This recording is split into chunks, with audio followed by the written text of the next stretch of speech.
தாய் வீடு அக்டோபர் மாத இதழ் 2025. மலிவு விலையில் மது கிடைக்கும் மகிழ்ச்சியான நேரம். எழுத்துருவாக்கம் டெனிஸ் ஜான்சன், தமிழாக்கம் என்கே மகாலிங்கம், குரல் வடிவம் கு பிரபு. டெனிஸ் ஜான்சன் 1949 தொடக்கம் 2017 வரை வாழ்ந்த அமெரிக்க எழுத்தாளர். சிறுகதைகள், நாவல்கள், கவிதைகள் எழுதியுள்ளார். இவர் ஜெர்மனியின் மியூனிக் நகரில் பிறந்தவர். அப்போது அவரின் தந்தை அங்கே அமெரிக்க அரசு வேலையில் இருந்தார். இவர் பிலிப்பைன்ஸ், ஜப்பான், வாஷிங்டன் டிசி ஆகிய இடங்களில் வசித்துள்ளார். அவருடைய சிறுகதை தொகுப்பான ஜீசஸ் சன் இவருக்கு பெரும் புகழை ஈட்டிக் கொடுத்தது. தேசிய நூல் விருது இவருடைய ட்ரீ ஆஃப் ஸ்மோக்கிற்கு கிடைத்தது. இவரின் முதலாவது நாவலான ஏஞ்சலுக்கு முதல் புனைவுக்கான பரிசு கிடைத்தது. இவர் 2 முறை புலிட்சர் பரிசுக்காக பரிந்துரைக்கப்பட்டார். அதில் ஒன்று இவருடைய ட்ரெயின் ட்ரீம்ஸ் என்ற நாவலுக்காக.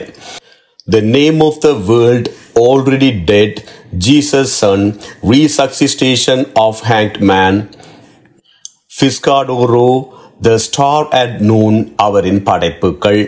தன் 20 வயது காலத்தில் குடிப்பழக்கத்திற்கும் பிற போதைப் பொருட்களுக்கும் அடிமையானார். பின் 1978 குடியை நிறுத்தினார். 1983 போதைப் பொருள் பாவிப்பதையும் நிறுத்தினார்.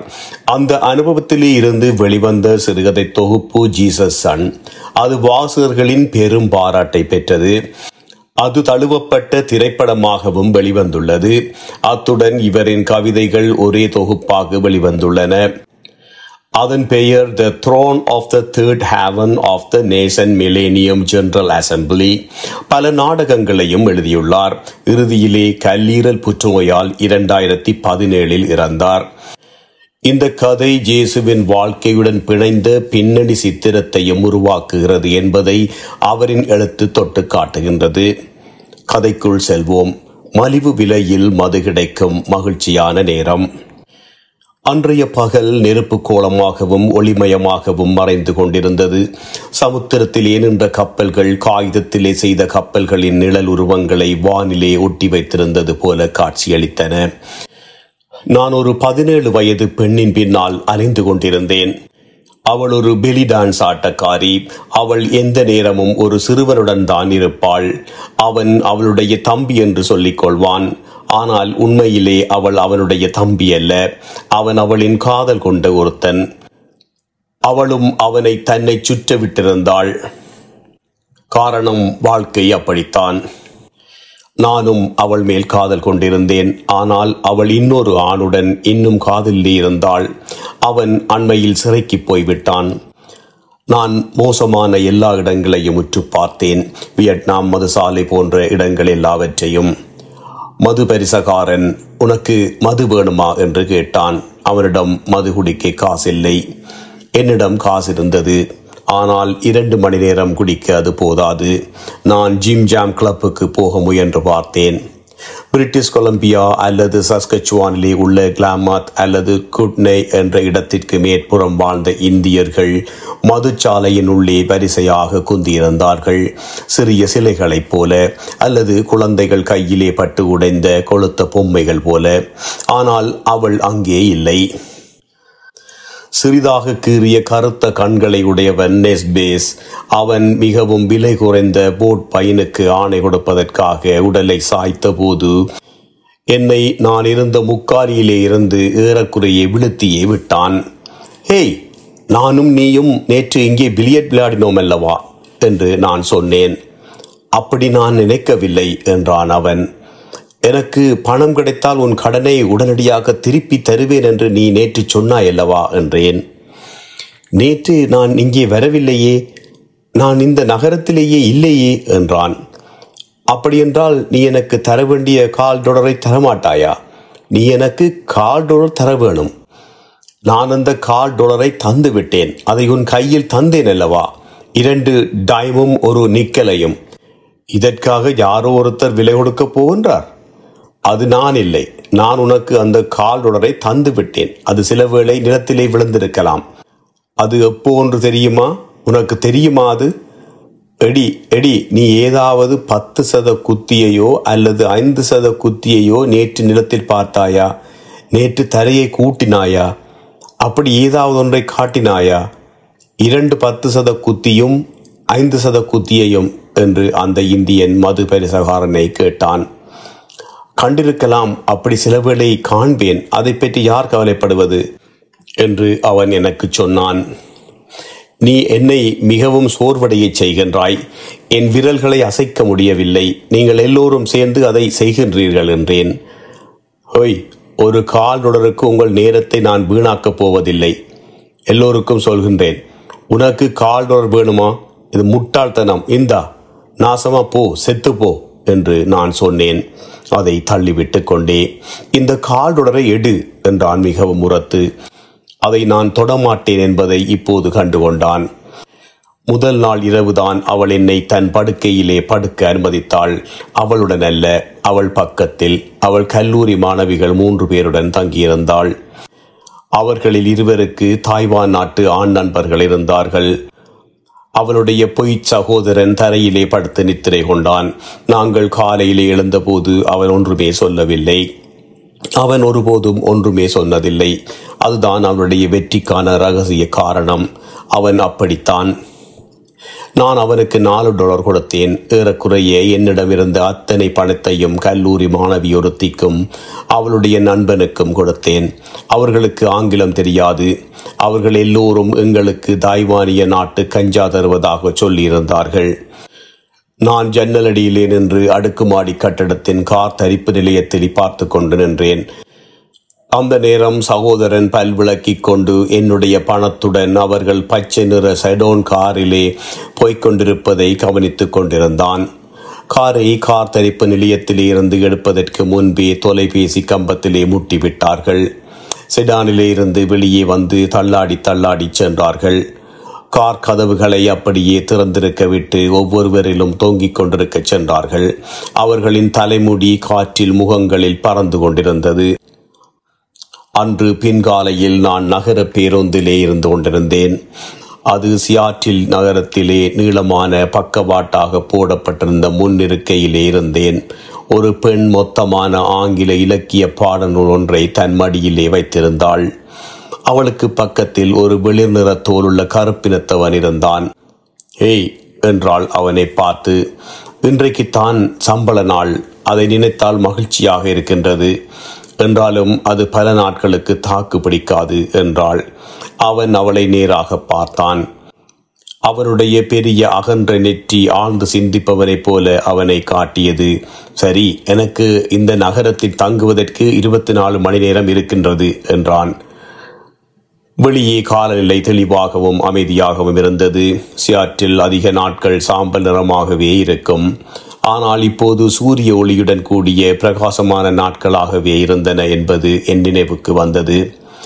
ஒரு நாளைக்கு 3-4 மணி நேரம் பேருந்திலே பயணம் செய்தேன்.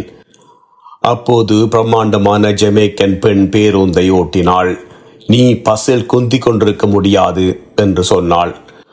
பின்புறம் பார்க்கும் கண்ணாடியில் என்னை பார்த்து கொண்டே, நீ எங்கே போகிறாய் என்று உனக்கு தெரிய வேண்டும். அப்படியென்றால் நான் நூலகத்தடியில் இறங்கிக் கொள்கின்றேன் என்றேன். அது நல்லது என்று எனக்கு தெரியும் என்று நானும் சொன்னேன். மகிழ்ச்சியான நேரம் வரும் வரை சொற்கள் சக்தியாலே மூச்சு விட முடியாத அளவு நசுங்கி போய் நூலகத்திலே இருந்தேன். அந்த சொற்களிலே பலவற்றை என்னாலே புரிந்து கொள்ள முடியவில்லை. அதன் பின் அவ்விடத்தை விட்டு சென்றேன். இயந்திர வாகனங்கள் இடைவிடாது போய்கொண்டே இருந்தன. நடைபாதையிலும் சன நெருக்கடி. சனங்கள் தங்களை மறந்து போய்கொண்டிருந்தார்கள். அற்பமானவர்களாகவும் இருந்தார்கள். ஏனென்றால் மகிழ்ச்சியான நேரம் சன நெருக்கடியான நேரமும்தான். மகிழ்ச்சியான நேரத்தில் ஒரு போத்தல் மதுவுக்கு பணம் கொடுத்தால் 2 போத்தல் மது கிடைக்கும். மகிழ்ச்சியான நேரம் 2 மணி நேரம் நீடிக்கும். அந்த நேரம் முழுவதும் நான் அந்த பெலி டான்ஸ் ஆட்டக்காரியை எதிர்பார்த்து கொண்டிருந்தேன். அவளுடைய பெயர் ஆஞ்சலிக். அவளை நான் காண விரும்பினேன். ஏனென்றால் அவளுக்கு இருக்கும் பல ஈடுபாடுகளுக்கிடையே அவள் என்னையும் விரும்புவது போன்றிருந்தாள். அவளை நான் முதல் பார்த்த நிமிடமே அவளை விரும்பத் தொடங்கிவிட்டேன். கிரேக்க இரவு விடுதி மேசையிலே ஒரு ஆட்டம் முடிந்து இன்னொரு ஆட்டம் தொடங்குவதற்கு இடையில் இளைப்பாறிக் கொண்டிருந்தாள். மேடை வெளிச்சம் கொஞ்சம் அவளிலே பட்டு கொண்டிருந்தது. மிகவும் நலிந்த உருவம். அவளுடைய கவனம் வேறெங்கோ இருந்து கொண்டிருந்தது. யாரோ ஒருத்தன் அவளை அழைப்பதற்காக பொறுமையாக காத்து கொண்டிருந்தான். இன்னொரு நடனக்காரி அவளுக்கு அருகிலே இருந்தாள். அவளுடைய தலைமுடி ஒட்ட வெட்டப்பட்டிருந்தது. ஆண் போன்ற உருவம். உனக்கு என்ன வேணும் பையா என்று ஒரு மாலுமியை பார்த்து அவள் கேட்டாள். அவன் அவளுக்கு மது வாங்கி தருகின்றேன் என்று சொல்லியிருந்தாள். அஞ்சலின் எதுவுமே சொல்லவில்லை. அவளுடைய இந்த கன்னி துயரம் முழுவதும் போலி அல்ல. அவளில் ஒரு பகுதியை அவள் இன்னும் பிறப்பதற்கு அனுமதிக்கவில்லை. ஏனெனில் அவள் இந்த இடத்துக்கு மிகவும் அழகானவள். அது உண்மை. அவள் அமைதியாக சீரழிக்கப்பட்ட ஒரு பொதுமகள். அதிலிருந்து விடுபட முயன்று கொண்டிருக்கின்றேன் என்றான் மாலுமி. இந்த மதுவுக்கு அவர்கள் எடுக்கும் பணத்தை பார்த்தால் அதிலும் மேலாக உன்னை பாராட்டி விடலாம் என்றான் அவன். உன்னுடைய பாராட்டு அவளுக்கு தேவையில்லை என்றாள் வயதான நடனமாது. அவள் களைத்து போய்விட்டாள். அப்போது மணி 6 ஆகிவிட்டது. நான் நடந்து போய் கிரேக்க உணவகத்தின் படிகளில் ஏறினேன். அவள் நகரத்தை விட்டு போய்விட்டாள் என்று சொன்னார்கள். அன்றைய பகல் நெருப்பு கோலமாகவும் ஒளிமயமாகவும் மறைந்து கொண்டிருந்தது. சமுத்திரத்தில் நின்ற கப்பல்கள் காகிதத்திலே செய்த கப்பல்களின் நிழல் உருவங்களை வானில் ஒட்டி வைத்திருந்தது போல காட்சியளித்தன. நான் 2 மடங்கு குடித்து விட்டதால் பல காலம் இறந்து கிடந்தவன் போலாகிவிட்டேன். கடைசியாக இப்பொழுதுதான் விழித்தேன். நான் பன்றிச்சந்து என்ற இடத்திலே இருந்தேன். அது துறைமுகத்திற்கு நேராக இருந்தது. அது ஆட்டம் காணும் பாலத்தின் மேல் கட்டப்பட்டிருந்தது. அதில் கம்பளங்கள் விரிக்கப்பட்ட தளங்கள், பொமைக்கோவால் கட்டப்பட்ட மதுச்சாலையும் இருந்தன. சிகரெட் புகை பயங்கரமானதாக இருந்தது. சூரியன் மேகங்களின் கூரையாலே தாழ்வாகவும் கடலை எரித்து கொண்டும் இருந்தது. ஜன்னலிலே இருந்த பெரிய படம் முழுவதையும் உருகிய ஒளியாலே நிரப்பிக் கொண்டிருந்தது. ஆகவே நாங்கள் எங்கள் கொடுக்கல் வாங்கல்களையும் கனவுகளையும் பிரகாசமான மூடுபனியிலே நடத்தி கொண்டிருந்தோம். முதலாம் வீதியால் மதுச்சாலைக்குள் நுழைந்தவர்கள் தங்கள் உடல்களை கைவிட்டு பாவமான செயல்களை செய்தார்கள். அதன்பின் தான் எங்களுக்குள் குடியிருக்கும் பேய்களை எங்களால் காண முடியும். ஒன்றுக்கொன்று தவறு செய்த ஆன்மாக்கள் எல்லாம் இங்கேயே ஒன்றாக கொண்டு வரப்பட்டன. கற்பழித்தவர்கள் தங்களால் கற்பழிக்கப்பட்டவர்களை சந்தித்தார்கள். கைவிடப்பட்ட குழந்தை தன் தாயை கண்டுபிடித்தது. ஆனாலே இதையும் குணப்படுத்த முடியாது. சுய உணர்வின் இரட்டை தன்மைதான் கண்ணாடியைப் போலவே அனைத்தையும் பிரிக்கின்றது. அசாதாரணமான தனிப்பட்ட இழப்பு, துரோகம், மனக்கசப்பையும் கொந்தளிப்பையும் உண்டாக்குகின்றது. அப்படியானால் இப்போது என்னை என்ன செய்ய போகிறீர்கள்? எதனாலே என்னை எப்படி பயமுறுத்துகிறீர்கள்? நூலகத்தில் சங்கடமான எதுவோ ஒன்று நடந்தது. வயதான ஒரு கணவான் புத்தகங்களை புதுப்பிக்கும் மேசையிலே இருந்து கையில் தன் புத்தகங்களுடன் வந்து ஒரு சிறுமியின் தொனியிலே என்னிடம் மெதுவாக சொன்னார். உன்னுடைய காற்சட்டை சிப்பர் திறந்திருக்கின்றது. அதை உனக்கு சொல்ல நினைத்தேன். சரி என்றேன். உடனே கீழே குனிந்து அதை மேலே இழுத்து விட்டேன். சிலர் அதை பார்க்கின்றார்கள் என்றார். சரி, நன்றி, பரவாயில்லை. அவரை நான் அந்த இடத்திலேயே கழுத்தை பிடித்து அந்த நூலகத்திலேயே கொன்றிருப்பேன். விசித்திரமானவை எல்லாம் இந்த உலகத்தில்தான் நடக்கின்றன. ஆனால் அவர் அவ்விடத்தை விட்டு போய்விட்டார். பன்றிச்சந்து மதுபான சாலை மலிவான ஓரிடம். நான் சீருடையிலே இருந்த ஒரு தாதிக்கு பக்கத்திலே இருந்து கொண்டிருந்தேன். அவள் கண்களில் கருவளையங்கள் இருந்தன. நான் அவளை அடையாளம் கண்டுகொண்டேன். இன்று உன்னுடைய சிநேகிதன் எங்கே என்றேன். யார் என்றால் வஞ்சகமில்லாமல். அவனுக்கு நான் $10 கொடுத்திருந்தேன். அவன் காணாமல் போய்விட்டான் என்றேன். எப்போ? போன கிழமை. நான் அவனை பார்க்கவில்லை. அவன் இன்னும் முதிர்ச்சி அடைந்தவனாக நடந்திருக்கலாம். அது ரோகோமா என்ற இடத்தில் இருக்கலாம். அவனுக்கு எத்தனை வயது இருக்கும்? ஒரு 30. அவன் நாளைக்கு வருவான். ஒரு சில சில்லறை காசுக்காக ஒருவனை ஏமாற்றுவதற்கு அவனுக்கு வயது ஏறிவிட்டது. மாத்திரை வாங்க காசு வேணுமா? எப்படியான மாத்திரை? அது சைக்கடெலிக், மாயத் தோற்றங்களை அளிக்கும் அரைத்த காளான் போதை மாத்திரை. அதை எனக்கு காட்டினாள். அதை எவருமே விழுங்கி இருக்க மாட்டார்கள். அதுதான் நான் கண்ட மாத்திரைகளிலே பெரிய மாத்திரை. அதை உனக்கு $3 தருகின்றேன். அப்படியான அளவில் மாத்திரைகள் செய்கின்றார்கள் என்று எனக்கு தெரியாது. அது என்ன அளவு? அது மாத்திரைகளிலேயே மிக பெரிதா? ஓம், இதுதான் முதலாவது. இதை பார், ஒரு முட்டை அளவு, ஈஸ்டர் முட்டையை போல. பொறு என்றாள்.